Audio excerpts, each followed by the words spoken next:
when we talk about the knee joint as a whole, we know that there is a huge disease burden. In fact, if you look at the prevalence rate, so about 33 to 47% of the world population has knee pain. So at any given point of time, nearly half the population of the world is suffering from knee pain. If you come to ethnicity, there have been multiple studies which show, Indians in general are more prone to develop knee pain because of increased incidence of osteoarthritis. I don't know whether it's because of our lifestyle or it has genetic factors to it. But if you see the ethnicity, we Indians are much more prone to develop this. And if you look at the age, it's older age plus. If you look at the gender, then women we know are more prone to develop osteoarthritis.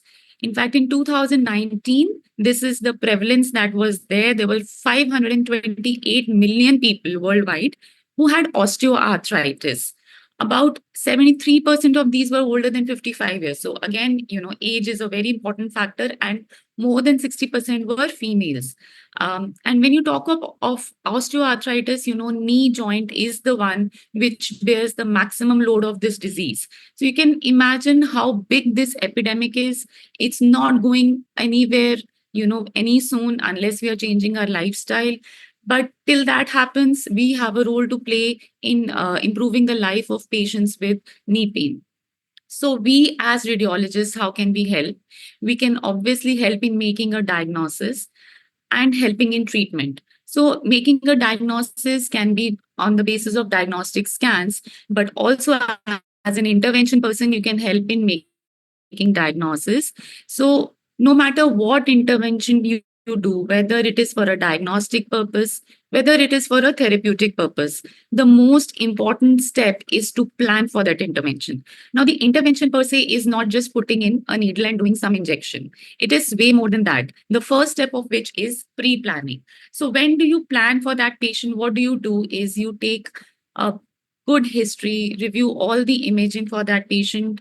If you have any doubts, you can always ask for additional imaging. If the patient has just got an MRI with him and you want to see something like a calcification, go ahead and take a radiograph, do an ultrasound, but make sure what you are looking at is what is causing the trouble to the patient and what is, the target of your intervention is going to be. When you review all these imaging, you are then going to plan what route you are going to use for that particular intervention in that patient and what modality you can use. So now I know the topic of today's webinar is the ultrasound guided interventions, but there will obviously be areas where you will be doing interventions based on fluoroscopy guidance or CT guidance, and I'll touch a little upon that also. Before you do any intervention, it's a good idea to just get some routine investigations like a coagulopathy profile, especially if you're doing something like biopsy, something which is more invasive. If you're just going to do some, fine needle aspirations or injections, of course, you may not have to do all these things.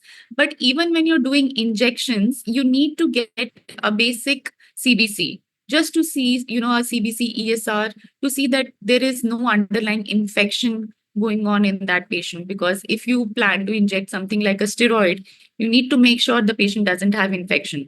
So it's a good idea to look at the patient, look at the joint. It's not red hot swollen and you inject a steroid. You're not going to do that. So look at the patient, look at the scans that he has, look at the blood test that he's carrying. If you want more, get them done beforehand. When the patient comes to you, you are also going to assess whether you can do that intervention under local anesthesia. Maximum cases you will be handling under local anesthesia. Most of the patients will do it very well under a local. But then there will be patients who are uncooperative. There might be pediatric patients who will need some form of sedation or a general anesthesia. And for that, you need to plan well in advance. And this is the time when you're going to take and talk to the patient, inform what you're going to do, during the procedure. The patient should know what to expect during the procedure, how much pain is to be expected, what is he to do if he experiences pain. He's not supposed to just move around his limbs and, flap his arms. So you may need to inform the patient how much pain is being expected. You have to counsel him what happens after the procedure, what are the complications that may occur, and what to expect out of that intervention. For example, if the patient has come to you for pain and you're giving some injection, you are not going to promise magic to the patient. Do not promise the moon to the patient. The patient will think, okay, ek injection laga, main theek okay, I will go home and I will not need anything. So your counseling has to be based on the need of the patient, depending on the problem that he's having. If this is a patient with rheumatoid arthritis, you are telling the patient, okay, I'm going to give you some steroid. It will act in so many days. The effect will last for so many days, but make sure to counsel the patient to not discontinue his treatment. We see many cases where, flare up of one joint happens. Patient gets a steroid shot, is absolutely fine, goes home and stops the RA medication, comes back in 3 to 4 months again with that pain. So all this counseling is your part. It's not just that the clinician will have to counsel the patient. You on osteoarthritis, that the patient has to go do a good rehab, do exercises, or else the disease will not stop. It will come back, and then all that intervention that you have done will be in vain. So your patient counseling is very, very important.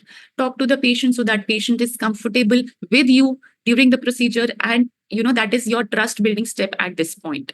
After you've done that, make sure that you take the informed consent yourself. It is a very important medical legal thing. You may be doing a very minor thing like an injection, a simple steroid injection, but the patient can land up in anything like a vasovagal. So if the patient doesn't know this can happen and you have not taken a proper informed consent, then nothing holds good in the court of law. So this is for your own safety as well as for the patient's benefit. Also, whatever you talk to the patient, write it down and get the patient's signature, because this is going to be your, it's going to save you just in case something ever happens. So once you have seen what you're going to do, then you just obviously prepare whatever things are needed, what all needles you need, what all medications you need for this patient. And that's about your pre-planning. So that is the most important step that you're going to focus on. Now, coming on to the type of diagnostic interventions that we can do. So you can do something very simple like aspirations from the joint or from any collections around the joint, or you can do biopsies. So basically, you want to get some tissue samples or some material for further evaluation of the patient. You have seen the MRI. Okay, this might be a tumor, this might be an infection. We don't know what it is. We need to get a microbiological or a histopathological analysis. So you need to get some samples. So biopsies again can be done either from the joint in cases there is synovial thickening. You can do biopsy from the bone and from any other soft tissue masses like anywhere else in the body. So when you go in for aspiration, your patient position is the same what you do for an ultrasound of the knee. The patient is lying down. You can keep a roll towel under the knee to give a slight degree of flexion so that the knee is a little relaxed. So when you look at the knee joint, you will see that, this is patella.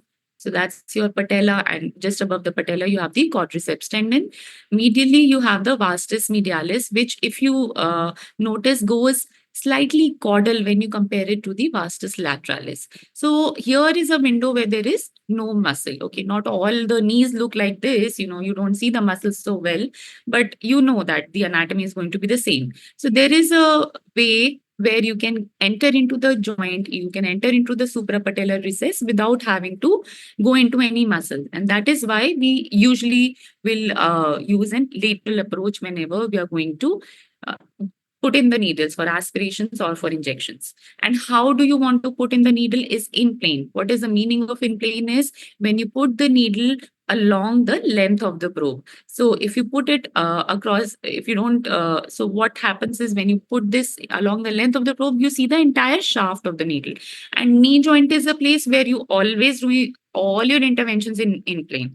So I don't recall any patient I've ever done out of plane in the knee joint. It's not required. It's out of plane is required for smaller joints. Knee joint being a very big joint, you'll do all your interventions in plane. And so what you need to remember is if when you're doing aspirations, your target is going to be your suprapatellar recess. And if you're going to aspirate something, you want to do it with thick bore needles. So you are going to use your 18 gauge needles.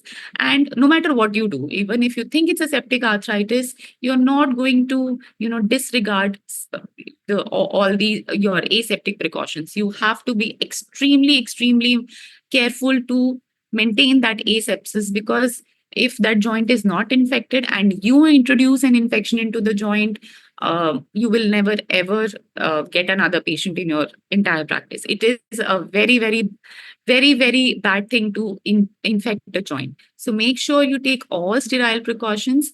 And what you want to do is you want to avoid the quadriceps tendon.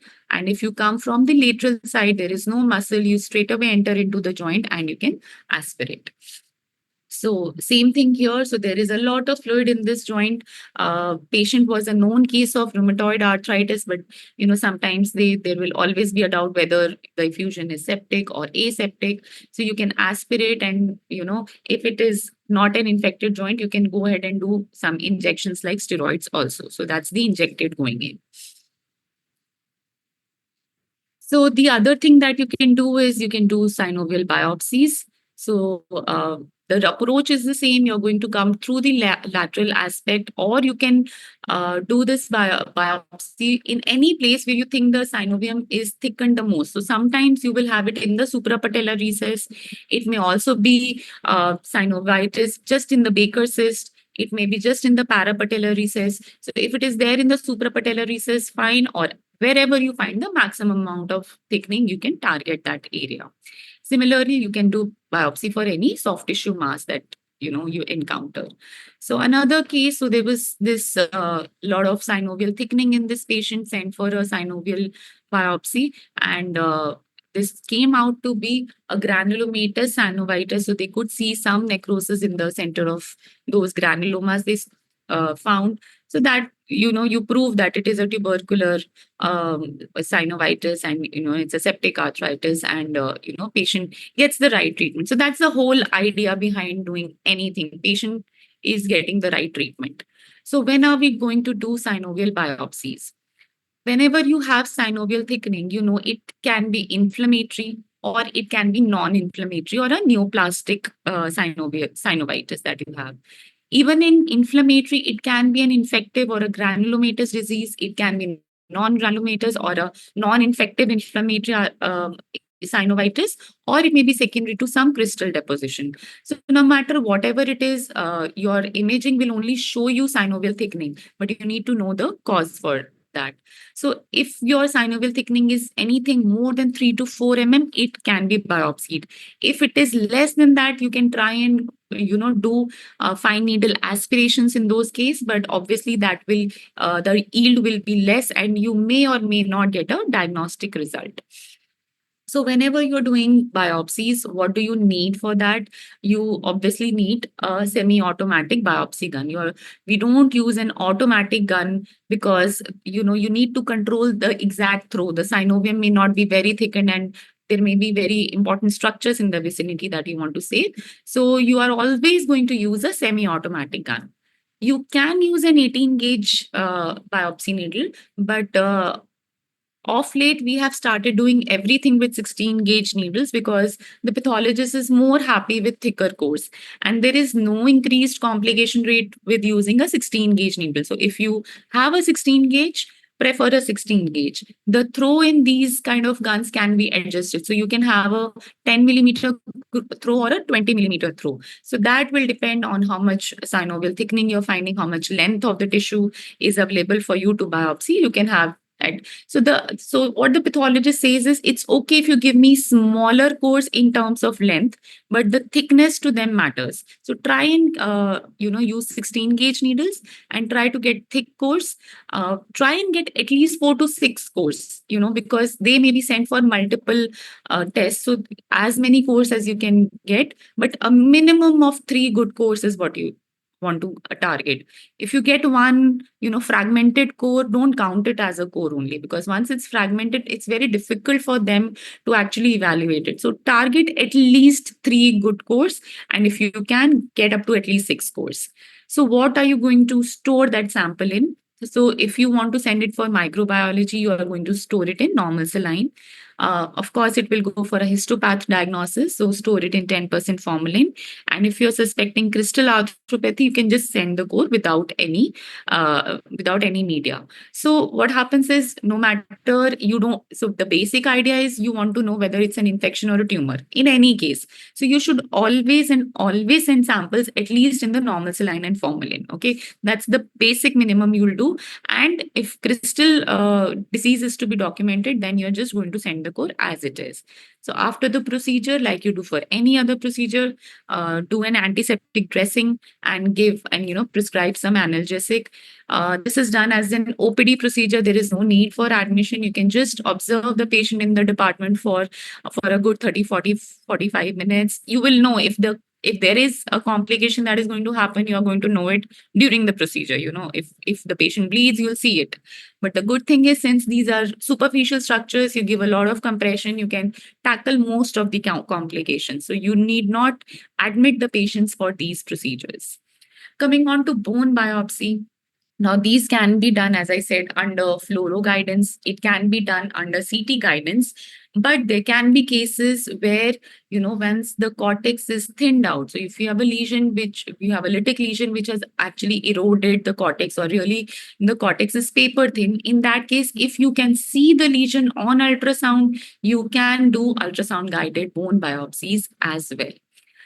So, why do you want to do bone biopsies? You see the lesion so well on MRI. So, for instance, this is a patient who has some knee pain for 2 months, and on MRI, you see that there is some intramedullary signal abnormality. So, do you want to biopsy this? You are seeing a lesion, and if you want to biopsy it, how will you proceed? So, see, whenever you report an MRI, you are always giving a list of differentials, and you're always saying, correlate with histopath, microbiology, whatever. If you want to be a better radiologist, you have to offer those services yourself. So rather than just writing in the report, you should know how to do these things. And, then the patient doesn't have to go anywhere. You are the radiologist who has reported the scan. You are the radiologist who's doing the biopsy, and you're giving an answer to the patient and the clinician. So that is why these are, I think now it's the need of the hour for us to learn these procedures. So do you want to biopsy this lesion? Yes, of course you want to biopsy. Yes, because you always want to differentiate whether it's an infection, whether it's a malignancy. You don't have to wait for abscesses to form to say that, okay, it's an infection. You don't want a very aggressive lesion which has invaded everything to pick up that malignancy. You want to pick these things up when they're at an early stage. And even if you want to not just differentiate these, you have to have a confirmation of either microbiology, what infection this is, or a histology, because empirical treatment is not done nowadays. It's not the era of an empirical treatment. You want to prove something and then you want to treat it. So next question is how you are going to biopsy this lesion. So, there are many areas from where you can put in the needle. So say you have these 4 options to enter into this distal end of femur. You can, take one of these, or you think just entering into femur is important. Okay. As long as you just hit the target, like we do in other places, like all your hepatobiliary interventions, you just need to hit the target. You need to make sure that you're not injuring a neurovascular structure, so and so forth. But is it just important to hit the target, or is there a way to do it? So remember, there are ways that you are not going to biopsy. There are ways that you are going to biopsy. And that is the important thing that you should learn from this talk. The one thing that you need to remember for biopsy is you cannot take an anterior approach. You cannot take a posterior approach. Why? Because wherever you do the biopsy, it is expected that you have contaminated that tract. You may not have contaminated that tract. It's absolutely possible that you have not contaminated, but the surgeon will presume that that tract is contaminated. In case the patient has to undergo that surgery, he'll have to remove that tract. So your tract cannot involve the structures which are very important for the patient and for the surgeon to for his surgical planning. Okay, so what happens when you go anteriorly is you are going through the rectus femoris. Okay, this is the most important part of the extensor mechanism of knee, and this is something that has to be saved. You can go through vastus medialis, you can go through vastus lateralis. One of these muscles, if it goes, it doesn't hamper the extensor mechanism so much. But if you are going through the rectus femoris, you are going to do a great injustice to this patient. Secondly, you're not going to take the posterior route because here is your neurovascular bundle. This compartment, if it is untouched, you are not going to contaminate this because this is again going to complicate the surgery. So here's, if you want to ever start doing these biopsies, remember there are things that you are not going to do. So this is an image from an article, and see this is a suboptimal biopsy. So this is something that you have to absolutely avoid.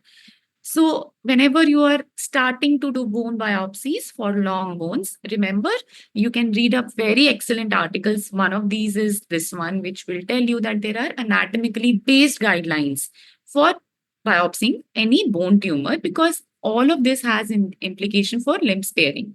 Okay, so if you find a solitary bone lesion, please consider it to be a tumor. A tumor, for example, a sarcoma, unless you prove it otherwise. And if it is a solitary bone tumor and you have done the biopsy incorrectly, without planning, without discussing with the oncosurgeon, without discussing with the orthopedic surgeon who's going to operate on the patient, it is considered as medical negligence. Okay, so you don't want to do that. If the patient is not getting operated at the place you're working, please call up the clinician. You just absolutely let the patient go, but do not do a wrong biopsy for any patient. Okay, so when you come to the knee joint, so the areas that you can actually do the biopsy from is in the distal femur. Just like an injection, it's better to take the anterolateral approach because you're going to pass the minimum number of compartments. You can take an anteromedial approach if you want, but the anterolateral one is what is preferred. When you come to the level of condyles, the femoral condyles, you go directly into the condyles, again, not anteriorly, not posteriorly. When you come to proximal tibia or anyway throughout the tibia, so anteromedially, the shin has nothing on top. So it's just subcutaneous fat and the skin, and then directly the bone. So best to take this approach.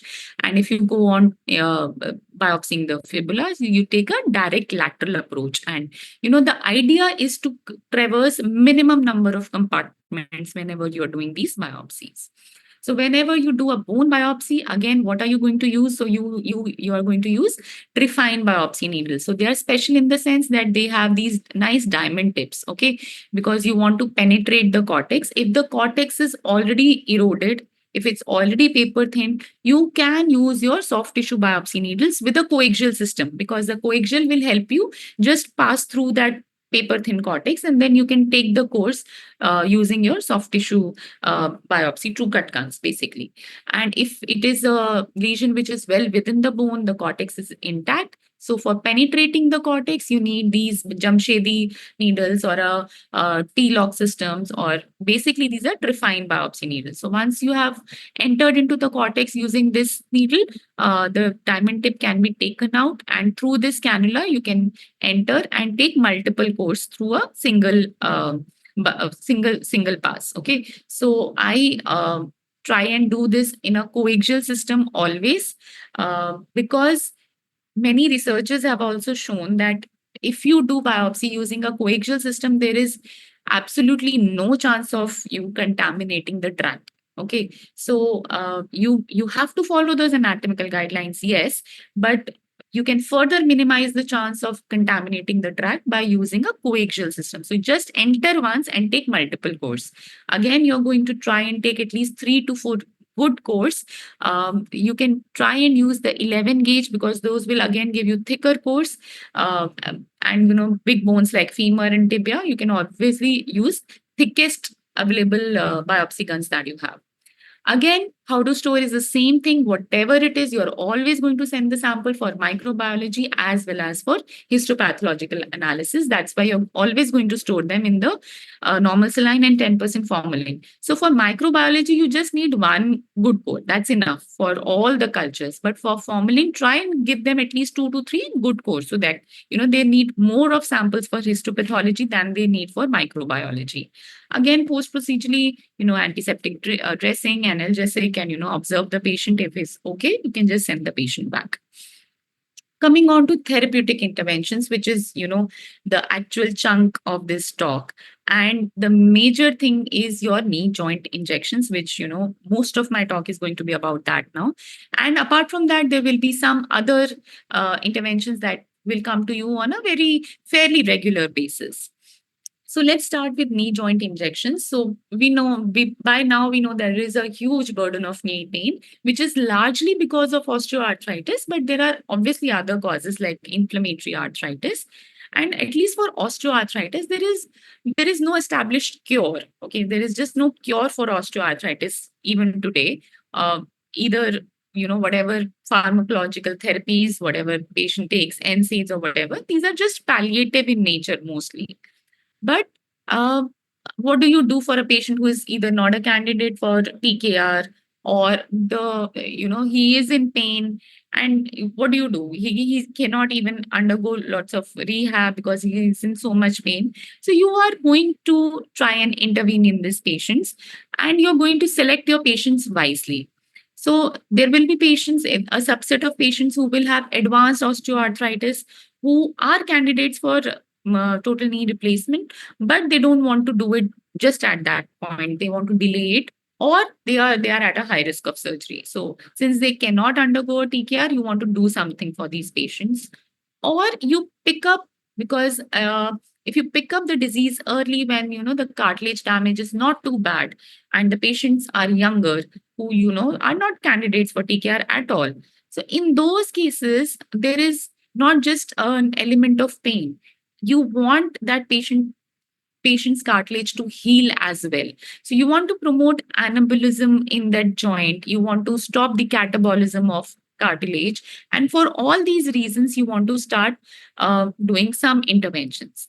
So the aim of your intervention is, one, to reduce the pain of the patient, and you want to restore the joint function and mobility. Okay, no matter what your imaging says, that is what you are going to treat. How bad the patient is clinically and how much relief that does he need will tell you what kind of intervention that you need to do. So when it comes to injections, you have, broadly 3 types of injections that, go on in a daily basis. Either you give them steroids, or you give them viscosupplementation, or you inject orthobiologics like PRPs and GFCs. You have heard these names. So PRP is a platelet-rich plasma. GFC is growth factor concentrate. There are many more. Okay. So broadly, these 3 categories of injections is what we do. You are not going to do injections, obviously, if there is active infection, if there is a fracture, instability. So these are no for any sort of injections.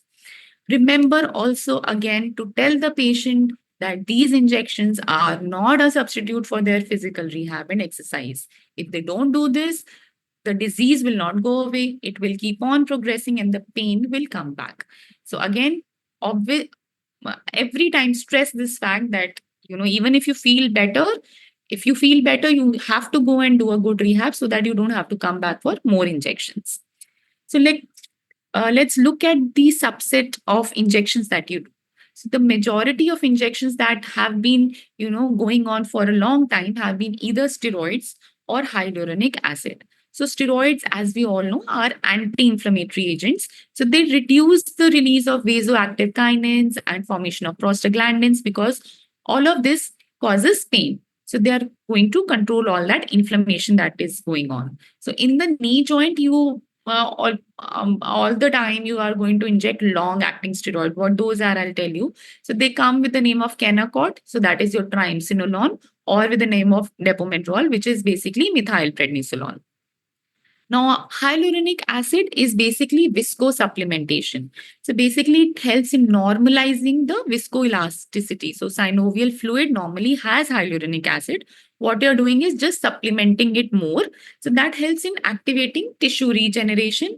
And see, the articular cartilage has a very low regenerative potential. So whatever you want to inject, you want that whatever that low potential of regeneration is there, that should start acting. So these come in pre-filled syringes. So, this is one of the names. So these just come in pre-filled syringes. All you have to do is just inject.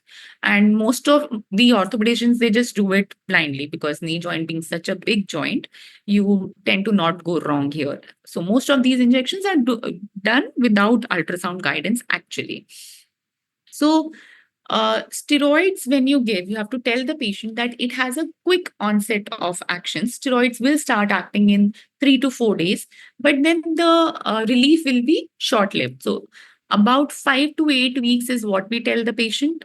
If the patient is compliant on other grounds, patient will go up to 5 to 6 months without any pain. So steroids, you will tell the patients, you'll say it will work for 2 months, but the effect can go up to 5 to 6 months as well.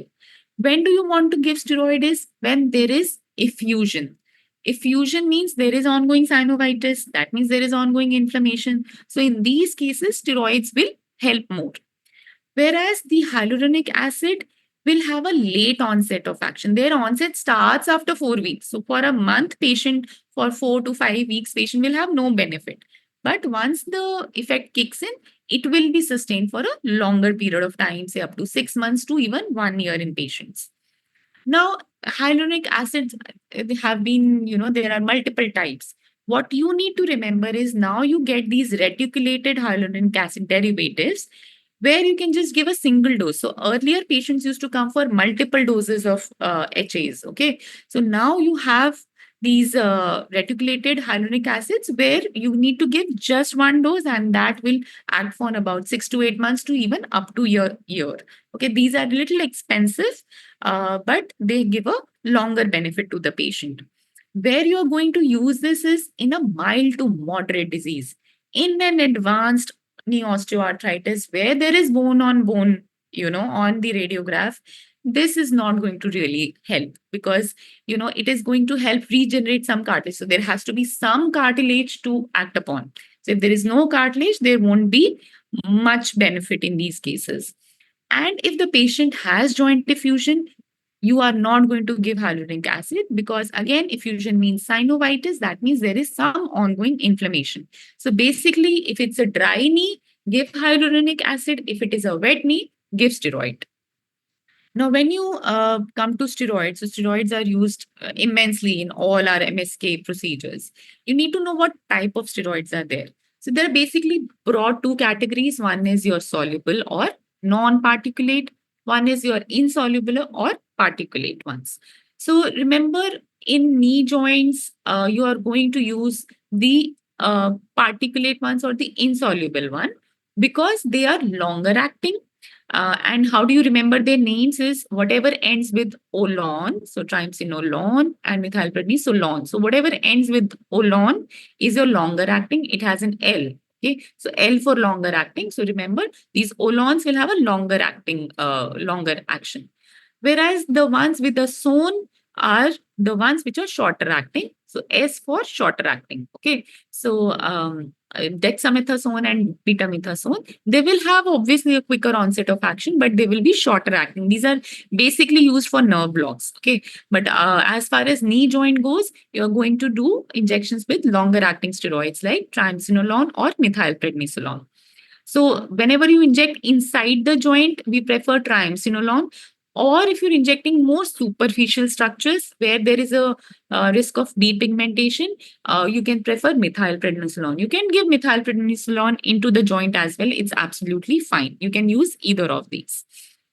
So how much of this are we going to inject? So if you're giving a steroid, knee joint being a big joint, you're going to give a whole dose of 80 mg triamcinolone, and you can mix it with 2% lignocaine. I also mix it with 0.25% bupivacaine. Bupivacaine is a longer acting local anesthetic. So what happens is when you are injecting, the lignocaine will act for about an hour and then the action will go off and the patient can again have pain. So bupivacaine will give a longer benefit for say 6 to 8 hours, and at least for that day, patient will be comfortable. You can tell the patient that the steroid will act after 2 to 3 days. In the meantime, the patient can have a steroid flare where the pain can get worsened. Okay. So in that case, just explain very well to the patient that that's absolutely normal. They need not worry. They can do some ice packs. They can take some simple analgesic like a paracetamol, and they need not worry because the steroid will only act after 2 to 3 to maybe 4 to 5 days. So I generally tell them to wait at least a week to decide how much relief they have got. In a week, you will know that that injection has worked or it has not worked. If you are injecting a visco supplement like hyaluronic acid, you just get a pre-filled syringe. So you just give a subcutaneous local anesthesia and you just inject into the joint. It's a very straightforward injection. Coming on to the third category of your injections is injections of orthobiologics, which in the recent years has gained a lot of popularity. So as far as knee osteoarthritis goes, you need to know what type of orthobiologics are available. So these are either cellular or acellular or or it's a gene therapy. So gene therapy is something which is still more of a clinical trial kind of thing. It's not really widely available and you don't have a lot of research confirming the efficacy, although it is promising. But what mostly is used is either a cellular orthobiologic or an acellular one. So among the cellular orthobiologic is your PRP. You have all heard this name. It's given for lots of places in lots of not just MSK pathologies, but a lot of dermatology also. So you have platelet rich plasma. The other cellular orthobiologic is your mesenchymal stem cells. Now, acellular are the ones that I said is the growth factor concentrate, and even ACS, which is an autologous conditioned serum, which is basically an IL-1 receptor antagonist. So all of these will have a certain difference in their mechanism, but the idea is to regenerate the cartilage. So that's the basic idea for all orthobiologics. They want to regenerate the cartilage, repair the damage that has been done. Okay. So when you come to the mesenchymal stem cells, they can either be derived from the bone marrow directly. So you can have your bone marrow aspiration from the iliac crest, or they can be derived from the adipose tissue. So from the subcutaneous fat in your tummy. So they just take out that fat and you have these two types of mesenchymal cells. So the bone marrow one is popularly called the BMAC and this adipose one is called the ADMSC. Okay. So this is the entire list of orthobiologics that is available to us. What you are going to inject depends on one, the kind of patient that you have. Is it a sports person? Is it a young patient? Is it an older patient? How much physical rehab the patient will do afterwards? The cost obviously matters. Some of this is going to be very expensive. So if cost is the issue, you have to maybe settle for a PRP. If cost is not the issue, you can do a bone marrow aspiration concentrate also. So that thing has to be taken into account. And of course, the availability. All of this may not be available at all the places. So sometimes you just have to inject whatever is available. But you should know broadly what all orthobiologics are available to us.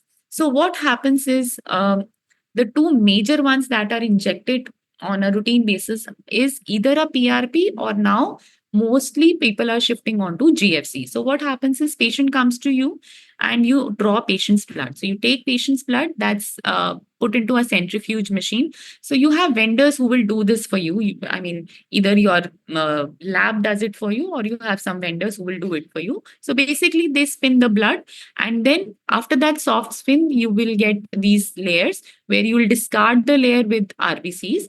And from that serum that you get, you again centrifuge it to get an upper two-third of a platelet poor plasma and a lower one-third of platelet rich plasma. So this is what you need. So either you can just inject this platelet rich plasma, which is, from whatever 10 cc of blood you have got, some 2 cc, you can inject that.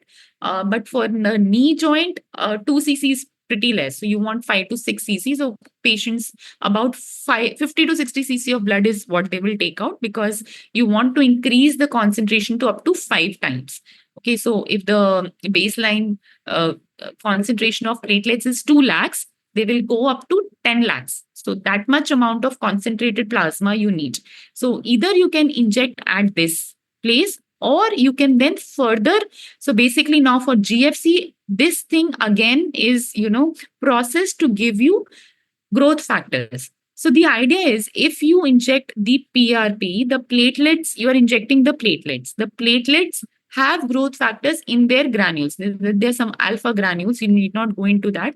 So once the platelets release those granules, these growth factors come out.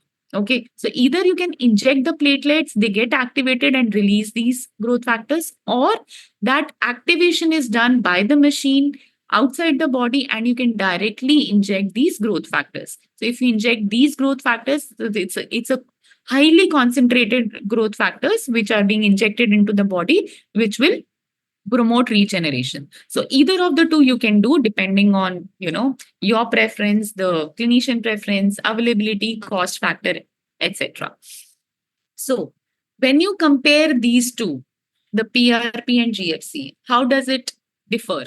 So it is autologous. Obviously, it is taken from the patient's own blood. So that's why these are very, very safe things to inject. Okay. You are not injecting something from a chicken or from a pig. It is from the patient's own blood. It's absolutely safe. The one thing is, it's not going to do any harm to the patient. How much benefit it does may vary, but it will do no harm to the patient. So they are absolutely safe. Final outcome of PRP, as we have seen, is you have you have the platelets, but you also have some cellular products like WBCs, or some RBCs will still be there. So you don't want those cells. That's why it comes under the category of cellular orthobiologics. Whereas in GFC, you have high concentration of these growth factors, which have been derived already from the platelet activation, and there are no cells. So it's a acellular orthobiologic. So more of platelet loss happens in PRP as opposed to GFC.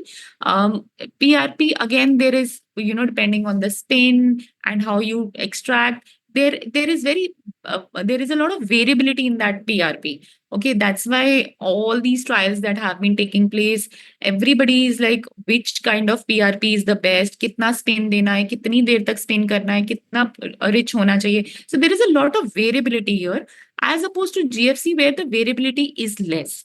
Now, the output stability also matters. The moment you get PRP, within half an hour, you have to do that injection. It's not a very stable thing to be kept outside. Whereas GFC, you can keep for up to 7 to 8 hours, even at room temperature. Okay. So PRP has to be used immediately.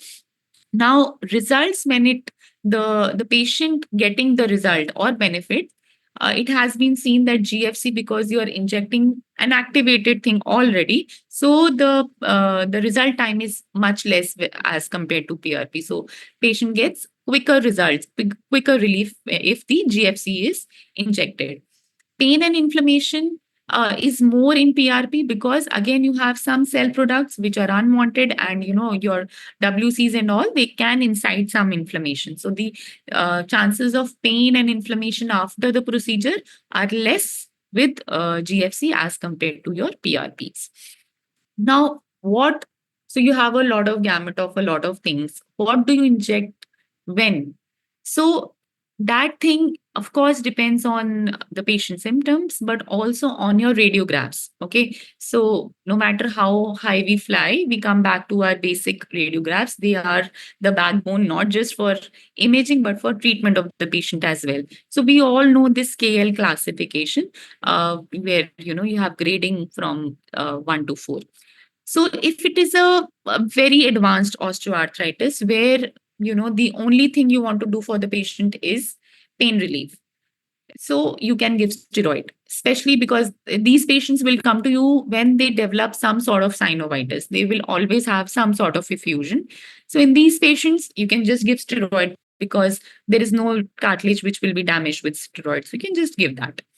In a mild to moderate disease, as I told you, viscosupplementation can work, but if it is a very advanced disease, it may not work so much. But as long as there is some cartilage, there is some space in the joint, you can give hyaluronic acid.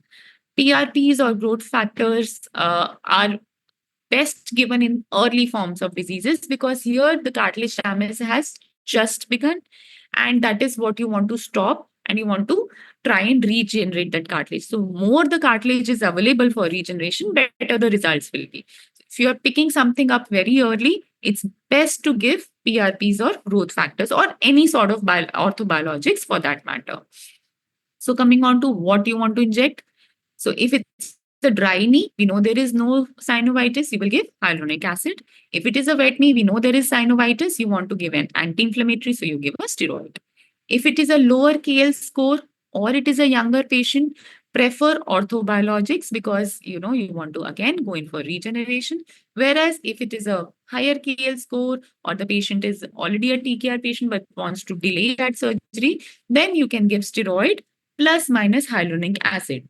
Now, I told you that the benefit of giving steroid is that it starts acting quickly, and the benefit of giving hyaluronic acid is it the relief is long lasting. So, is it not a good idea to give these two things together? So, yes, there have been studies where people have started giving single injection of steroid with a viscosupplementation, saying that if you give only hyaluronic acid, patient will have no benefit for the next 5 to 6 weeks. So why not give that cover of pain with steroid? And in the meantime, the viscosupplementation will kick in and the patient will have a longer relief. So they have seen that at least there is no harmful effect for this. So at least it's safe. In the long run, it makes no difference as compared to giving one of these things alone. So functionally, it's not. It doesn't really make a lot of change to the patient, but in terms of relief, it's a good thing. So the pain relief is quicker and is longer acting if you can give both the things together. Now, as I've said, there are many other things that are available. Some of these are just, clinical trial based. Not the BMAC is something that orthopedicians do inject, and they say they get very good results in knee osteoarthritis. So that just really depends on the kind of practice that you are having around you. So that was all about injections for knee osteoarthritis. The other kind of things that you can get is very commonly you get Baker's cyst if they are large, causing some sort of symptoms to the patients. So it's done in a stepwise manner. Obviously, you first want to aspirate that Baker's cyst. There's no new rule to this that I can tell you. It's just done like a in plane approach like you do for any other aspiration. Then once you've aspirated that cyst, it's very important to fenestrate it. The next step is fenestration. So you want to fenestrate the walls, especially in the region of neck of the Baker cyst. Why is that? Because you want to create some holes in the walls. So next time the fluid fills in, it will not form a cyst. It might just seep in and be absorbed on its own. So with that intent in mind, we do a fenestration in the Baker cyst. Another thing to remember in a Baker cyst is whenever you are doing something for Baker cyst, please go ahead and see whether there is joint effusion otherwise or not. So if it is a patient where already the suprapatellar recess has moderate to gross effusion and you're trying to do something for the Baker cyst, it's of no use because the Baker cyst will immediately refill from the fluid that's there in the joint.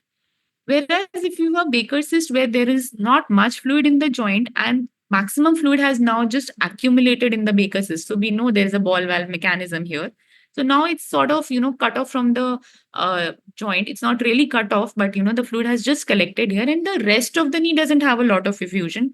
That is the candidate where you're actually going to do an intervention. Otherwise, if you just, do it one day, the second day patient will come back to you with the same bacosis. So there is no point doing that for a patient where there is already a large effusion. And once you have done that fenestration, you will end by giving an injection. The injection again is going to be a steroid, like you give 80 mg plus a local. So you will just mix it up, you'll give an injection and you are going to come out. Simple. The next thing you do interventions is for tendons and ligaments. So when do you do that? Obviously, if it's something is completely ruptured, you can't do anything. So if there is something where there is a partial thickness tear or there is a chronic ligamentosis, chronic tendinosis, which is bothering the patient, and you want to initiate some sort of regeneration, you want to help the body heal itself, you want to do some intervention because that patient cannot undergo surgery. It's just tendinosis. There is no point for the patient to undergo surgery, and especially if the rehab is not working for the patient. So patients are first subjected to rehab. If the patients are not benefiting from rehab, you can go ahead and do some interventions. So what do you want to do in the tendon or in the ligament is you do dry needling in the area of abnormality, and then you can inject. Injections are the same. You can give, earlier, before the advent of PRP and GFCs, uh, mostly patients, they used to just take out the patient's 2 ml, 3 ml blood, and they used to just inject it just like that. So basically, your PRP and GFC is more refinement of that process. So that was called autologous blood injection or prolotherapy. It is sometimes done now also, but earlier also it was done on a big scale. So prolotherapy is just you inject some irritant into the tendon. So the idea is you want to create some irritation so that acute inflammation happens, which will bring in blood and which will bring in the growth factors. That's the whole idea behind irritating the tendon or the ligament. Or now that you have a PRP and GFC available, you can just do some dry needling and inject a bit of PRP or GFC at that point.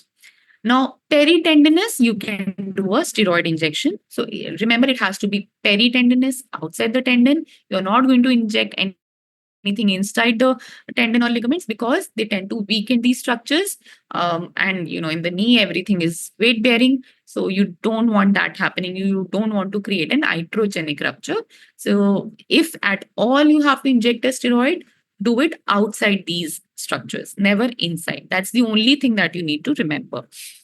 So again, there is whatever tendinopathy, be it a quadriceps tendinopathy, be it this patellar tendinopathy, what you want to do is you want to do some dry needling and then you want to maybe give an injection of PRP and you want to come out. Now, there will be some patients who will have a lot of pain, and PRP, as I said, can cause a lot of inflammation and cause more pain than the patient was having initially. So the initial few days, patient might be in trouble. Okay, so they might need to rest for a couple of days whenever they get these injections. So what you want to tell to the patient is. One, they might need rest, or if you think that the patient is already in a lot of pain, especially, so you need to see if the VAS score is more than 6. Then what you can do is once you have come out of your tendon or ligament, you can give a bit of steroid with local anesthesia on the surface. Okay, you need not do this regularly, only if the patient is already in a lot of pain, because otherwise that patient is not going to come back to you if you increase the pain to what he was having before the procedure. So if the patient is in a lot of pain, just end the procedure with a little bit of steroid on the surface, again not inside the tendon. Similarly, you can do the same things for any sort of chronic ligament injuries, where there is low grade partial thickness tears or there is low grade sprains. You can give a bit of PRP and GFC. Everything works on the same principle, basically. Now, there are patients who may not benefit from whatever injections you do. They may have very short relief, they may have no relief. So, what do you do? So, you know that these patients need TKR, but they cannot have a TKR. So, what is the next step? What is the next thing in your armamentarium? Is you can do a genicular nerve ablation. So, what is the principle behind any nerve ablation? Is that if you heat the nerves to temperatures above 80 degrees, so that will cause a denervation, injury to the nerve, and temporarily that pain will be gone. So why is it temporary? Because you know that nerves have a regenerative potential. So if you just temporarily, you create some injury, you burn the nerve also, after some time, after 6 months, 8 months or so, depending on how